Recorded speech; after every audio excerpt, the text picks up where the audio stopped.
and we know to talk to strangers on the internet. Because not everyone you see on the screen is a real friend, my dear. Some people might try to trick or hurt you.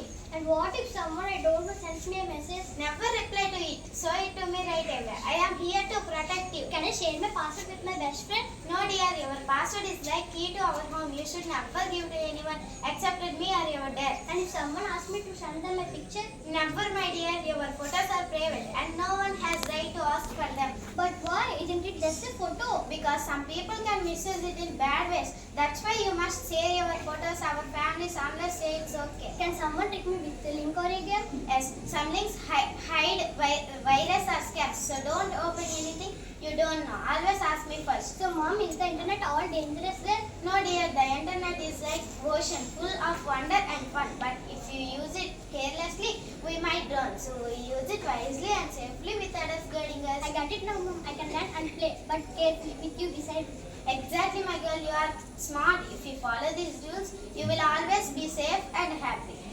So, my dear friends, the internet is like fire. If you use it right, it gives light and warmth. So we use it, But if you use it carelessly, it burns.